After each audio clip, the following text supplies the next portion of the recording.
होता है परम धर्म। धर्म क्या? हमने बताया आपको, शरीर के पोषण के लिए करने वाले कार्य है धर्म। हम नौकरी पे जा रहे हैं, हमारा धर्म है। हम स्कूल जा रहे हैं, हमारा धर्म है।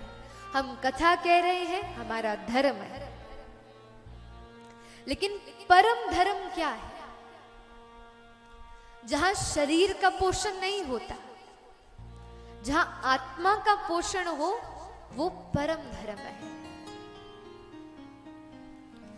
यहां पे तन की कोई सुविधा नहीं।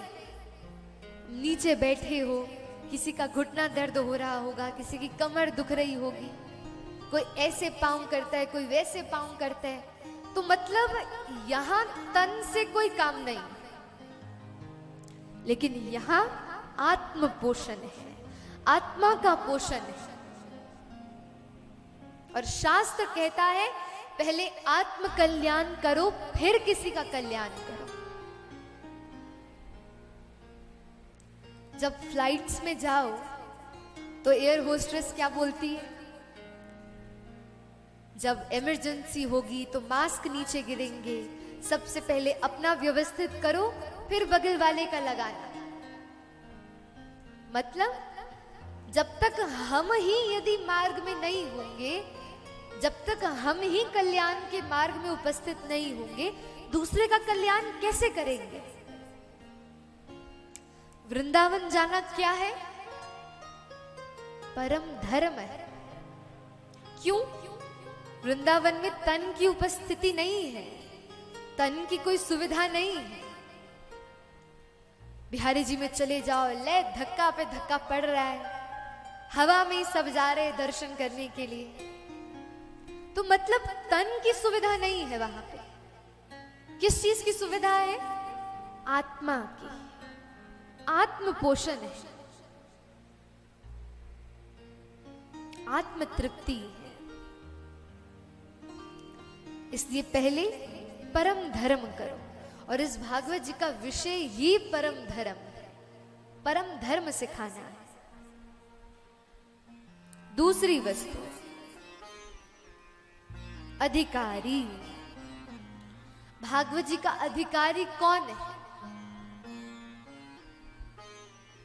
तो यहां वर्णन किया, निर्मत्सराणाम सताम।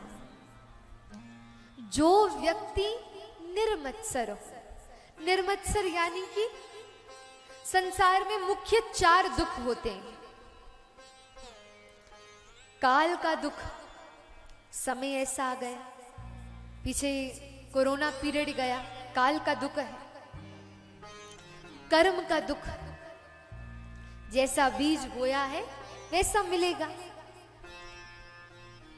तीसरा दुख है स्वभाव का दुख। किसी से पूछो, भैया तुम दुखी क्यों हो? बोले अरे नहीं नहीं, हमारा मुंह ही ऐसा है। मतलब कई स्वभाव से दुखी। और चौथा दुख, दूसरों के सुख से दुखी होना। इसे कहते हैं मात्सर्य रोग। और भागवत जी का वही अधिकारी हो सकता है जो इस मात्सर्य रोग से मुक्त हो, परे है। अब आप कहोगे भैया आप कैसे जाने किसमें ईर्ष्या का दोष है कि नहीं है? तो बोले कथा के द्वार तो सबके लिए खुले, कथा सुनने भी सब आएंगे, आएंगे भी, सुनेंगे भी, लेकिन जीवन में उतरेगी ही उसके जिसमें ये मात्सर्य रोग नहीं होगा। एक